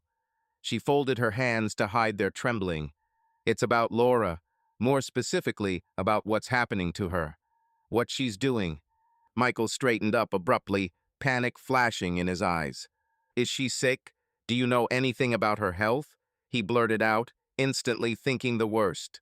"No, it's not that." Emily shook her head, feeling sick. He was looking at her, and there was so much hope in his eyes that she wanted to sink into the ground. "Michael, Laura is cheating on you." The words were quiet, but in the quiet room they struck like thunder. Michael blinked, as if he couldn't believe he'd heard correctly. "What? Cheating?" he exhaled, smiling crookedly, like someone who'd just been told a stupid joke. "Emily, that's not funny." "I'm not joking," she said clearly, gathering the last of her resolve. "I know for sure. I saw it with my own eyes." Michael turned even paler, if that was possible. His face froze. "What did you see? When?" he said in a wooden voice. Emily had to swallow to continue. "Remember last week when I wanted to return the plate? I came to your place and you weren't home." She looked away, unable to watch Michael's face change as her words sank in. "The door was open, and I saw Laura with Derek." Michael flinched as if he had been struck. With Derek, he almost jumped up, but his legs wouldn't obey him, and he only half rose. "What do you mean with Derek?" His voice broke. "They, together? Are you sure?" Emily clasped her knees with trembling palms. "I saw them in the living room. They kissed and more." Her voice broke. "I'm sorry," she whispered, watching Michael's face distort with pain. "No, no, that's crazy." Michael shook his head, getting to his feet and pacing around the room. "Laura and Derek. No, they wouldn't." He suddenly fell silent, remembering something. Emily also stood up, trying to look him in the eyes. "I'm sorry, but it's true." Michael stopped opposite her, looking at her with a hunted expression. "Why?" he began hoarsely. "Why were you silent?" Emily felt a stab of pain. "I didn't know how," she muttered. "Laura found out what I saw, and she begged me not to tell you. For Sophie's sake. She wanted to stop it, she swore." The tears she'd been holding back all night welled up in her eyes. "I believed her. But you see, it only got worse. Forgive me." For a few seconds, Michael simply looked at her, stunned by the betrayal of two loved ones at once. Then he ran his hand over his face, and anger distorted his features. "For Sophie's sake," he asked bitterly, "is that why no one picked up my daughter on time yesterday? Because her mother was hanging out somewhere?" "I don't know where she was yesterday," Emily said quickly. "Maybe with him. I don't know. But I couldn't stand to see you suffer any longer. I'm so sorry, Michael. I just didn't want to hurt you." "No harm," he cried. "Emily, do you understand?" He stopped short, slamming his fist into the door frame. "Damn, If I'd known earlier. He pushed himself away from the frame and began pacing around the room again. How long has this been going on? What else do you know? Laura said that. Since the spring, Emily admitted, wiping tears from her face. It started at a party a couple months ago and kept going. She paused. I'm sorry. A couple of months. Michael echoed, as if he'd received another blow. He stopped abruptly and looked at her with sudden suspicion. So you've known for 2 weeks, and you've kept quiet all this time, seeing me every day? There was a note of hurt in his voice. Emily closed her eyes in shame. I'm sorry, was all she could repeat. I was afraid of ruining your family. Sophie is so happy with you. I tried to convince myself that Laura would improve. Will it get better? He laughed almost hysterically. Oh my God. He ran his hands through his hair, stopping. So everyone already knew except me. Great. Not everyone, Emily said softly. Just me and the two of them, no one else. Michael breathed heavily, trying to control himself. I need to hear it from her, he said suddenly, heading for the door. Now. Wait, Emily cried, rushing after him. Are you sure? Maybe we should cool off first. Now, he repeated firmly, turning around already at the threshold. His face froze, as if made of stone, only his lips trembled. Are you coming with me? Emily nodded. She knew she had to be there, even though she dreaded this scene with all her heart. They quickly walked outside and headed toward Michael's house. They met no one on the way in the morning hours. Most of the neighbors were hiding in their homes or rushing to work. When they approached the house, Michael literally rushed inside, not even thinking to knock or ring the bell. Emily followed him, feeling her heart pounding in her throat. Laura was home. She was sitting in the kitchen with a cup of coffee, apparently just back from dropping Sophie off. Seeing her furious husband and Emily, white as a sheet behind him, Laura jumped up, spilling coffee all over the table. Michael, what happened? Her eyes darted between her husband and her friend. Michael stopped at the kitchen door and fixed his heavy gaze on his wife. Are you going to tell me what happened, or are you going to lie again? His voice rang with tension. Laura shook her head in confusion. What are you talking about? I don't understand. About Derek, Michael spat. About you sleeping with my best friend behind my back. Laura turned white as a child. Michael. She breathed out, grabbing the back of the chair with her hand, as if looking for support. Who do you, Emily? Her gaze darted to her friend. Yes, Emily, he shouted, slamming his fist on the door frame so hard that Laura winced. Because she's not a liar, unlike you two. Michael, please calm down. Laura babbled, taking a step towards him. I'll explain everything. Explain?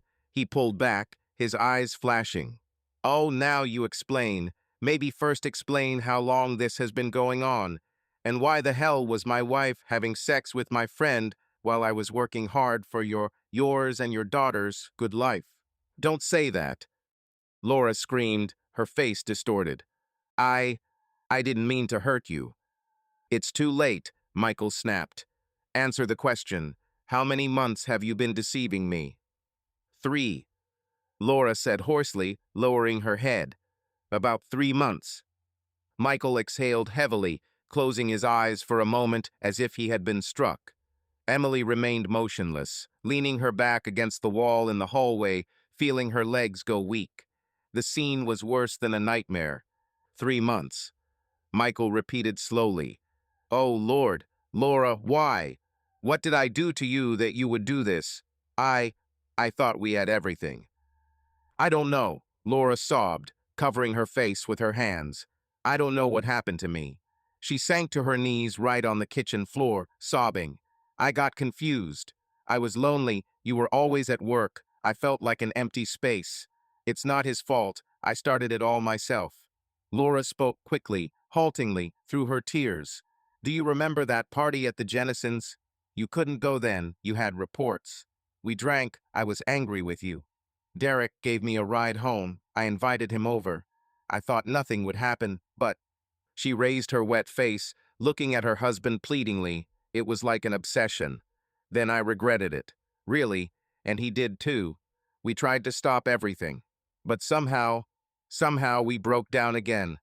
We very rarely, only a few times, she crawled closer on her knees, trying to touch her husband's hand. Please, believe me, I love only you.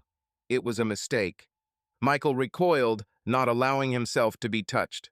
Don't you dare touch me, he said quietly, and Laura froze. You love me, you say?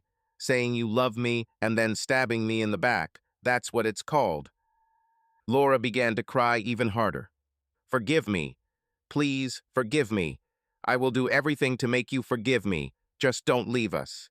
She began to rise, grabbing his shirt. Us? Michael raised his eyebrows and glared at her hands, reaching out to him. And you dare mention Sophie now? He pulled back, finally allowing himself to shout out what had been building up. Where were you yesterday, huh? Laura blinked, not expecting the change of topic. Yesterday, I told you, in the store. Stop lying, Michael barked, making Emily flinch. You abandoned our daughter in the middle of nowhere. You don't care that she was crying there. She asked me later if her mother was okay. What should I tell her, Laura? That her mother was going through a difficult time. His voice was breaking with rage and pain. You have no idea what she went through while waiting for you. If it weren't for Emily. He waved his hand towards Emily, who was still standing in the shadow of the doorway. Laura glanced sideways at her friend, and something new flashed in her wet eyes. Anger. Of course, if it weren't for Emily, she repeated hoarsely. Since you're here, dear, she spat in a surprisingly sharp tone, addressing Emily. Are you happy? Now Michael knows everything. You must be happy that you destroyed our family. Emily was taken aback by these words. Michael also froze, turning to his wife in disbelief. What are you talking about? Emily is trying to save us when you are ruining everything. Save? Laura laughed almost hysterically through her tears. She was just waiting for her chance. Do you think I don't see how she looks at you? How do you look at her? Yes, even if it was unconscious. But probably both of you wanted it. Shut up, Michael roared, and Laura bit her lip, backing away. Don't you dare blame her. You knew where this was going, and you kept going. Emily wanted to sink into the ground. Laura's accusations took her breath away. Did Laura seriously think she did it out of self-interest? Laura, it's not true, she said, shocked.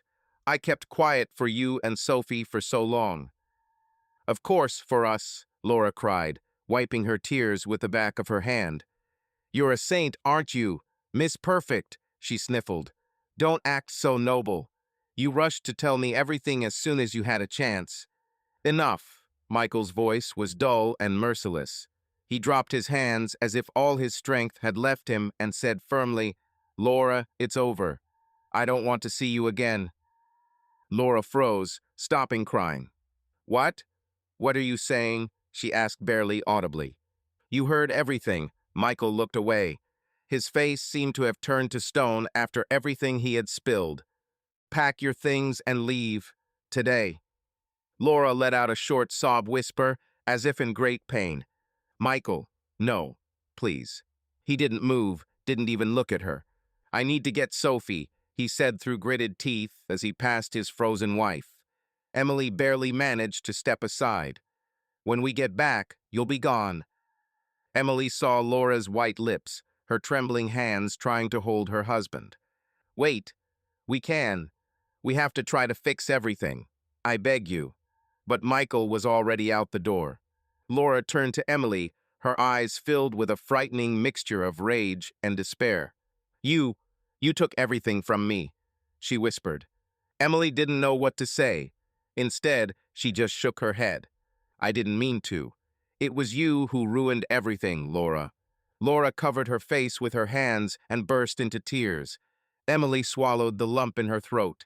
She quietly followed Michael out of the house, leaving Laura alone in the empty kitchen, where a cold puddle of coffee slowly spread on the table, like a silent testimony to the disaster that had occurred. Emily stood on the sidewalk outside her house, unsure of where to go. Michael had run off after Sophie, and Laura was sobbing inside. Emily's head echoed with Michael's last words, "When we come back and you're gone." He'd decided everything in an instant, and now she had to clean up the mess. She suddenly realized that she couldn't leave it like this. She had to make sure that Sophie would be okay, that Michael would cope. Emily dialed his number as she drove into her car, but he didn't answer. He was probably with his daughter now. Emily turned the car around and took a detour to buy herself some time to calm down. About 20 minutes later, she pulled up again at Michael and Laura's house. Laura's car was parked in front of the garage. The trunk door was open. Laura was carrying out a suitcase, stumbling on the porch. Emily got out of the car and hesitantly approached. Laura looked up. Her face was pale. Her eyes were puffy. Seeing Emily, she only smiled bitterly. "Have you come to admire the fruits of your labor?" Her voice broke. "I came to make sure Sophie was okay," Emily answered quietly. "Oh, I'm sure you've already taken care of that," Laura said with sharp bitterness. She put her suitcase down by the car. "I don't have a family anymore, so at least you'll have some freedom." Emily shook her head. "Stop it, Laura. Better tell me where you're—" "Anywhere," she interrupted, opening the trunk wider and lifting the heavy suitcase. Her hands were shaking from the tension. "Friends, a hotel. What difference does it make? You got your way, I'm leaving." The suitcase barely fit. Laura slammed the trunk, swallowing back tears, and headed back to the house to get the rest of her things. Emily followed her onto the porch, feeling compassion despite herself. "Laura, if you have nowhere to go, maybe.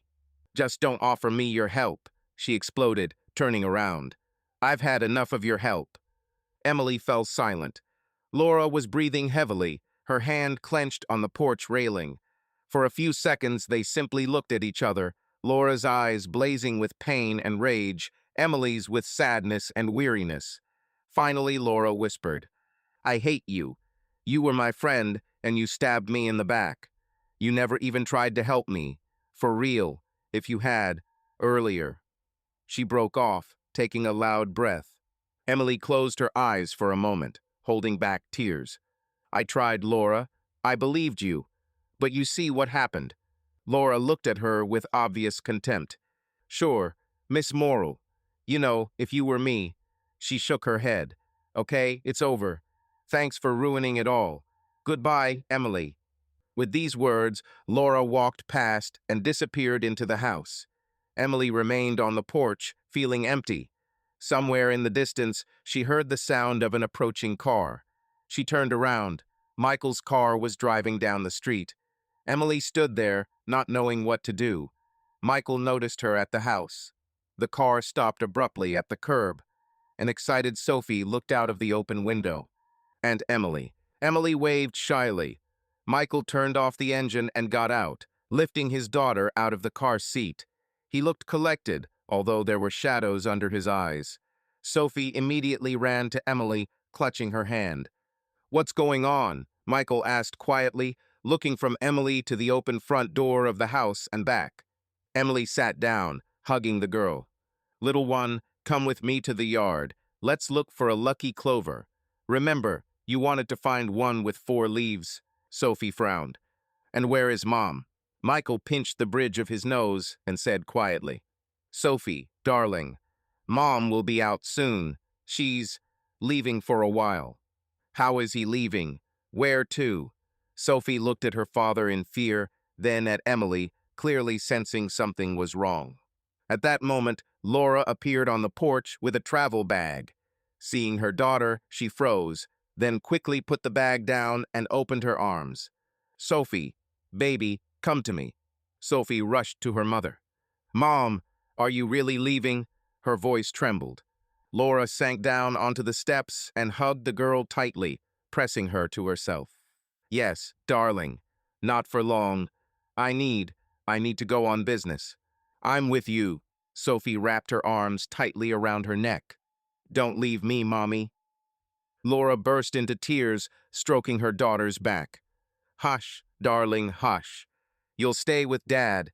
I'll be back soon, honestly." Michael stood there, his face turned away to hide his own tears. Emily felt her own heart breaking at the scene.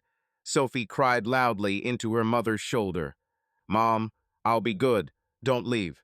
Laura only held her tighter, repeating, "I love you. I love you very much." Finally, Michael gently touched his wife's shoulder. "It's time for you to go." Laura looked up at him with tear-stained eyes. "Let me take her to her parents. Or stay another day. For her." Michael shook his head, pursing his lips. "No." His tone left no room for objection. Laura kissed Sophie hard again, then with difficulty she loosened her hands from around her neck. The girl screamed hysterically. "Mommy," trying to hold her mother by her clothes. But Laura had already risen, covering her face with a trembling hand. Emily immediately rushed to Sophie, picking her up in her arms. "SHH, sunshine." She wiped her wet cheeks with a handkerchief, hugging her. "Everything is fine. I'm here. Daddy is here." Laura picked up her bag and nodded to Michael, as if to say, "I'm ready." He looked away and quickly walked down the steps, getting behind the wheel of her car. Apparently, he decided to take his wife wherever he wanted, just so that it would all be over sooner. Laura walked slowly to the car, each step difficult for her. "Mom," Sophie continued to cry, reaching her little hands over Emily's shoulder. "Mom, don't go." Emily tried to hold the wriggling child. She headed back to the porch to get Sophie into the house before she saw them drive away. But Sophie had not yet noticed her mother's car pulling away from the house. In a fit of desperation, the girl twisted out of Emily's arms and ran straight across the lawn after the car, as if hoping to catch up with it. Emily rushed after her. "Sophie, stop." The car had already disappeared around the corner. Sophie stopped in the middle of the street and began to sob bitterly, not knowing where to run. Emily picked her up in her arms, although the girl was struggling and kicking her legs. "Let me go. I need to go to my mother. Mama A," she screamed. "Hush, honey, hush." Emily cradled the crying Sophie, moving back to the sidewalk. "Daddy's coming soon. I'm with you. Everything will be fine." But Sophie did not calm down. Her little heart was broken. She called for her mother again and again, choking with tears. Emily herself cried with her, whispering tender words. So, shaking all over, they sat for several minutes on the porch, until the girl's hysteria turned into pitiful sobs. At that moment, Michael drove the car in silence, not looking at his wife in the passenger seat. Laura was crying quietly, her forehead pressed against the glass of the window, but she did not dare to say a word. 5 minutes were enough to get to the house of her friend, who agreed to take Laura in for the first time. When the car stopped, Laura hesitantly turned to her husband. She began, but Michael didn't let her finish. "Go," he said firmly, avoiding her gaze. Laura sobbed, got out of the car, slamming the door. As she left, she turned around. Maybe she hoped that he would call out to her. But Michael was looking straight ahead, his hands gripping the steering wheel. Then Laura slowly wandered to the porch of the big house, behind the door of which she disappeared a minute later. Michael sat there for a few moments, trying to stop his hands from shaking. Then he turned the car around and hurried back to where his daughter and the new life he had to build anew were waiting for him. A quarter of an hour later, Michael returned to the house. He looked as if his soul had been sucked out of him. His shoulders were slumped, his eyes were red. Seeing Emily at the door with a sobbing Sophie in her arms, he quickened his pace. He began, breaking down. Emily nodded. She came in. Michael held out his arms, and Emily carefully handed him his daughter.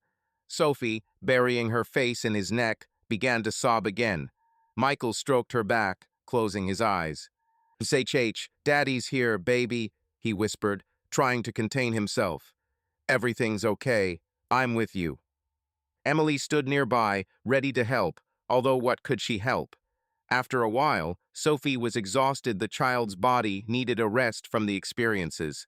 She fell asleep right in her father's arms, sobbing convulsively in her sleep. Michael carefully carried her into the house. Emily followed him. He laid his daughter on the living room sofa, putting a pillow under her head. Sophie whispered, "Mom," in her sleep, and Michael's heart broke with every breath she took.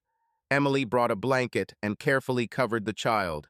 Then she touched Michael's shoulder and gestured toward the kitchen, suggesting that he move away so as not to wake the girl. He followed silently.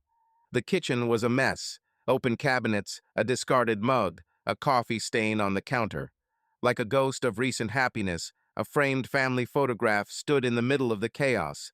Michael, Laura, and tiny Sophie, all three laughing under the Christmas tree. The glass in the frame was cracked, a thin line cutting through the image between Michael and Laura. The frame must have fallen while Laura was busy packing. Michael stopped in front of the photograph, taking it with a trembling hand. Emily came closer, but she didn't dare break the silence. Finally, Michael asked quietly, his eyes fixed on the broken glass. "She told you. Why? Why did she do it?" Emily sighed. She said that she felt lonely, lost, that she was angry at you for your work, for the lack of attention.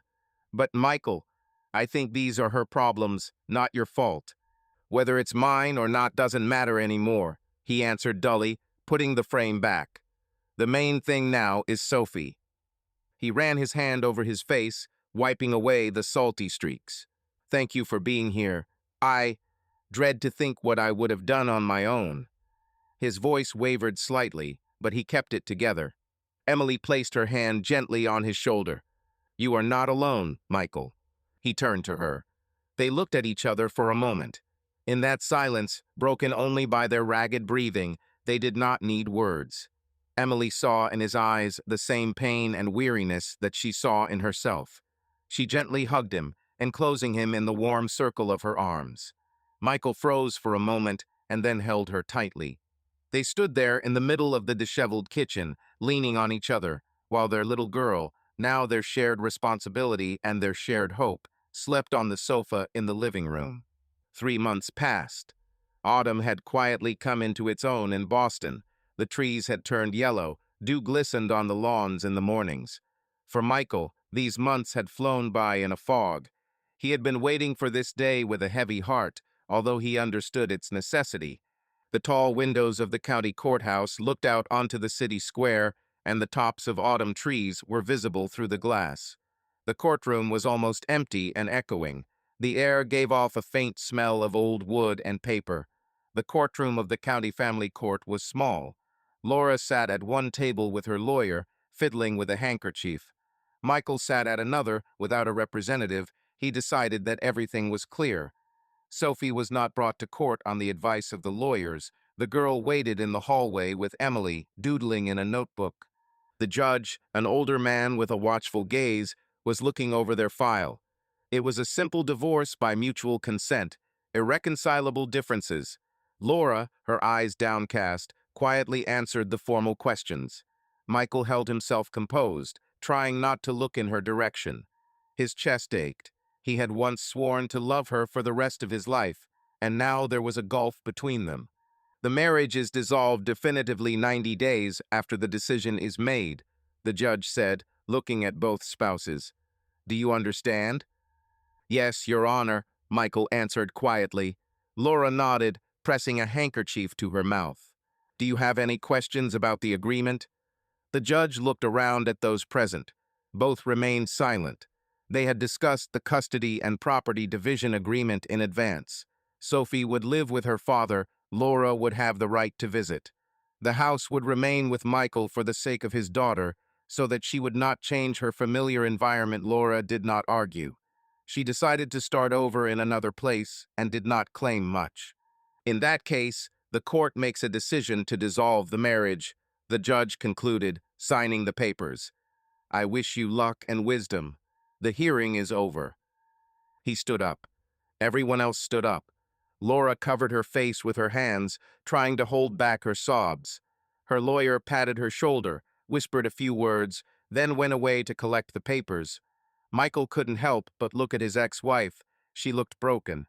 Since the breakup, Laura had barely spoken to him, only official discussions through lawyers and short meetings with Sophie.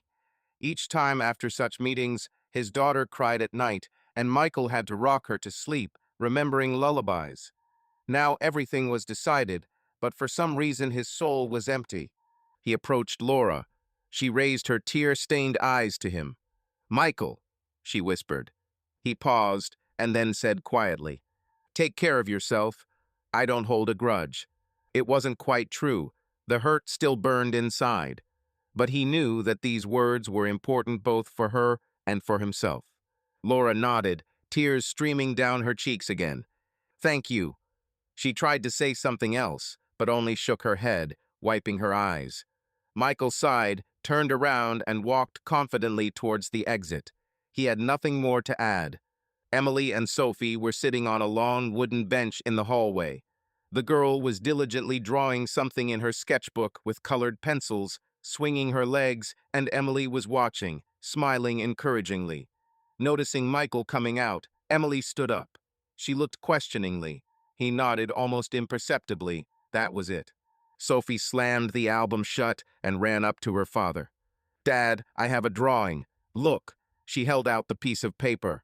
Michael crouched down, carefully examining the child's drawing. It was of herself, holding hands with her dad and Emily. The sun was shining nearby. Michael's heart sank. He turned to the courtroom door. Laura, who had followed him out, had seen this scene. Her gaze fell on the drawing in Michael's hands, and the woman covered her mouth with her hand, trying to suppress a sob. Then, without waiting for anything, she almost ran down the corridor to the court exit. Michael sadly followed her back with his eyes, but then Sophie caught his attention with an impatient question. "Well, how is it? Do you like it?" He looked at the drawing again and managed to smile. "Very. We'll hang it in the most visible place in the house." "Really?" the girl beamed. "Of course," he confirmed. Emily put her arm around Sophie's shoulders. "Well done, artist. A very beautiful drawing." She turned her gaze to Michael. He stood up, meeting her eyes. A silent understanding passed between them. "Home?" Emily asked quietly. "Home," he answered. The three of them walked down the hallway towards the exit, Sophie skipping between them, holding hands with both of them. In the evening, a warm light was burning in Michael's cozy little house. A cold December rain was drizzling outside, but inside it was calm and even joyful. The kitchen smelled deliciously of baking. Emily and Sophie had baked gingerbread cookies for the holidays during the day. The quiet laughter of a girl could be heard from the living room. Sophie, wrapped in a blanket, listened to Emily read her a new fairy tale at night. Michael, having just stacked the wood in the fireplace, quietly entered the living room, leaning against the doorframe so as not to disturb. The picture before his eyes made his heart clench with warmth. Sophie had settled down on Emily's lap, clutching her favorite plush dog to her chest, and was enchantedly catching every word. Emily looked especially soft and beautiful in the semi-darkness of the table lamp. Her features shone with calm. She read quietly, slightly changing her voice for each character, and Sophie giggled every now and then or held her breath during tense moments. And then the princess boldly climbed to the highest floor of the tower and called the dragon by name. Emily read expressively. "What are you doing here?" The dragon growled. "Oh, hello, Michael." Noticing the girl's father, she looked up and smiled. "Hello, don't get distracted," he replied quietly, walking closer and sitting down in the chair next to her. "What's this interesting story you have here?" "The Princess and the Dragon," Sophie answered seriously. "Emily is reading about a princess saving her daddy, the king, from a dragon's castle." Wow, Michael made a surprised face. "I came just in time to the most interesting place." Emily laughed. "The princess is just about to defeat the dragon." And indeed, a couple of minutes later, the fairy tale came to an end. The brave princess outwitted the monster and freed the king. Sophie clapped her hands, happily announcing, "Dad, the princess is just like Aunt Emily. She also saves everyone." Michael and Emily looked at each other and smiled. Sophie yawned and leaned against Emily, rubbing her eyes tiredly. "Now it's time for bed, little princess," Michael said softly, standing up. He scooped his daughter up in his arms. "Let's say goodnight to Emily." "Good night, Aunt Emily," Sophie murmured, hugging Emily's neck goodbye. "Thanks for the story." "You're welcome, darling," Emily whispered, kissing the girl on the forehead. Michael carried his dozing daughter upstairs, put her in her crib, and gently covered her with a blanket. Sophie smiled peacefully in her sleep. Carefully closing the door, he went back downstairs. Emily was waiting for him in the living room, collecting scattered pencils and a book. Michael looked at her silently for a few seconds, feeling a strange excitement. This woman had become a part of their lives, quietly and delicately filling the emptiness. He himself did not notice how he began to look forward to each day to see her smile, to hear her voice. But he did not dare rush things, the wounds were too fresh. Emily felt his gaze and turned around. Did Sophie fall asleep? Like an angel, he nodded. He came closer, helping to collect the children's drawings from the table. Emily, I keep wondering how I can thank you. Stop it, she shook her head. I do what I think is right. I don't need gratitude. Michael put the drawings on the shelf and looked at her carefully. Then let me just say, he paused, choosing his words. I couldn't have done it without you. Not then, not now. You've done so much for Sophie and me. We'll never forget it. Emily looked away, embarrassed. I just want you to be happy. She smiled a little sadly. You are my family. Almost. Michael slowly took her hand. You are our family, he said quietly. Emily looked up at him in surprise. If you want, of course, he added quietly.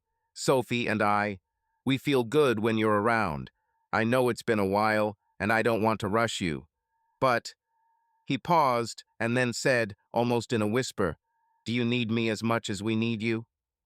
Emily was silent for only a second, but to Michael it seemed like an eternity. Finally, she stepped closer and, looking into his eyes, answered softly, yes, needed. A simple word tore the last vestige of doubt from his soul. Michael carefully pulled Emily to him. She leaned against his chest, and he felt their hearts beating in unison. A heavy sigh of relief, accumulated over many months, burst out. I thought I'd never say this, he whispered, touching the top of her hair with his lips. But I love you, Emily. Emily gasped with happiness. She raised her face to him and, smiling through the tears that had welled up, said, I love you too, Michael. Their lips met in a tender, timid kiss, the first kiss of a new life, where there was no place for lies and fear. The rain was pouring outside, the fire was flickering in the fireplace.